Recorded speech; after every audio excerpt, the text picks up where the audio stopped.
দিনহাটা শহরের প্রাণকেন্দ্র দিঘিতে আসন্ন ছট পুজোকে কেন্দ্র করে নিরাপত্তা এবং প্রস্তুতি খতিয়ে দেখতে শুক্রবার দুপুরে ঘাট পরিদর্শন করলেন দিনহাটা মহকুমা পুলিশ আধিকারিক ধীমান মিত্র। আগামী 27 ও 28 অক্টোবর ছট পুজো উপলক্ষে দিনহাটা শহর ও পার্শ্ববর্তী এলাকা থেকে বিপুল সংখ্যক ভক্ত পুণ্যার্থী দিঘি এবং আশেপাশের বিভিন্ন ঘাটে সমবেত হবেন। ভক্তদের নির্বিঘ্নে পুজো সম্পন্ন করার লক্ষ্যে আগেভাগেই প্রশাসনিক স্তরে জোরদার প্রস্তুতি শুরু হয়েছে। এদিনের পরিদর্শনে মহকুমা পুলিশ আধিকারিকের সঙ্গে ছিলেন দিনহাটা থানার আইসি জয়দীপ মোদক, দিনহাটা পৌরসভার ভাইস চেয়ারম্যান সাবির শাহ চৌধুরী সহ অন্যান্য পুলিশ আধিকারিক ও পৌর প্রতিনিধিরা। তারা দিঘি এলাকার বিভিন্ন গুরুত্বপূর্ণ ঘাট ঘুরে দেখেন এবং স্থানীয় প্রশাসনকে নিরাপত্তা, ভিড় নিয়ন্ত্রণ ও পরিষ্কার পরিচ্ছন্নতা বজায় রাখার বিষয়ে প্রয়োজনীয় নির্দেশ দেন। মহকুমা পুলিশ আধিকারিক ধীমান মিত্র সাংবাদিকদের জানান, ছট পুজোর সময় ঘাটে যাতে কোনো রকম ভিড়জনিত সমস্যা বা নিরাপত্তা বিঘ্ন না ঘটে সেই বিষয়ে পুলিশ প্রশাসন সম্পূর্ণ সতর্ক থাকবে। ভক্তদের সুরক্ষাই আমাদের মূল লক্ষ্য। তিনি আরও বলেন, পর্যাপ্ত সংখ্যক পুলিশ কর্মী মোতায়েন করা হবে এবং মহিলাদের জন্য বিশেষ সুরক্ষার ব্যবস্থা রাখা হবে।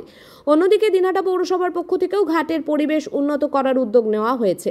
পৌরসভার ভাইস চেয়ারম্যান সাবির শাহ চৌধুরী জানান, ঘাটগুলিতে আলোকসজ্জা, পানীয় জলের সুবন্দোবস্ত এবং পর্যাপ্ত স্যানিটেশনের ব্যবস্থা করা হচ্ছে।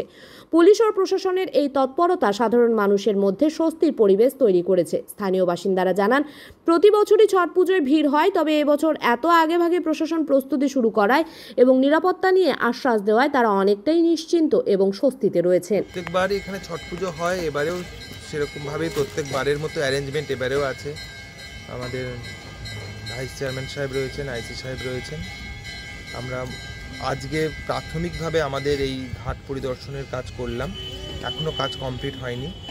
আগামীকাল বা পরশু দিন আমরা আবার আসব, এসে এই পুরো ঘাটটার ইঞ্জিনিয়ার সাহেবও থাকবেন এবং পুরো ঘাটের যে পাটাতন করা হচ্ছে সেইগুলো কতটা মজবুত সেগুলো আমরা দেখব। সেটা হচ্ছে যে প্রতি বছরের ন্যায় আমাদের দিনহাটা পৌরসভা যা যা কাজ করে ঠিক সেই কাজগুলি এখানে চলছে, পুরোপুরি শেষ হয়নি, খুব শক্তপোক্তভাবে কাজ চলছে বিগত 5-7 দিন ধরে। গতকাল ওনারা ফায়ার ব্রিগেডকে ডেকেছিলেন, এই যে আমার পাশে ভাইস চেয়ারম্যান আছে, তার কাছ থেকে আমরা খবরটা পেয়েছি। ফায়ার ব্রিগেড এসে এখান থেকে যে পরিমাণ জল বার করেছে তাতে পুকুরের মিনিমাম 2-3 ইঞ্চি জল কমেছে, সেটা যথেষ্টই একটা ভালো ব্যাপার। আর চারিদিকে কাঠের পাটাতন করা আছে। এই কাঠের পাটাতনটা কমপ্লিট হয়ে যাওয়ার পরে ভাইস চেয়ারম্যান সাহেব বলেছে আমাদেরকে ডাকবেন এবং আমরা সবাই একসাথে এই পাটাতনটার উপরে হেঁটে দেখবো। যে এই বছরও আমরা অলরেডি কালী পুজোর আগের থেকেই প্রিপারেশন শুরু করে দিয়েছি এবং সেই অনুযায়ী কাজ চলছে।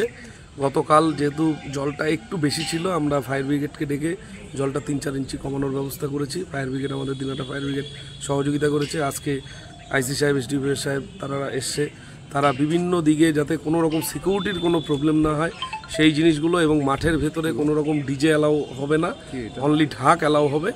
এবং সবথেকে বড় ব্যাপার, যেখানে চেঞ্জিং রুমগুলো হচ্ছে প্রায় চারিদিকে আমরা প্রায় 12-14টা চেঞ্জিং রুম করে দিব যেখানে মহিলাদের, সেই জায়গাটায় যাতে মহিলা পুলিশ দিয়ে সেখানে একটা সিকিউরিটির ব্যবস্থা করা হয় স্পেশাল।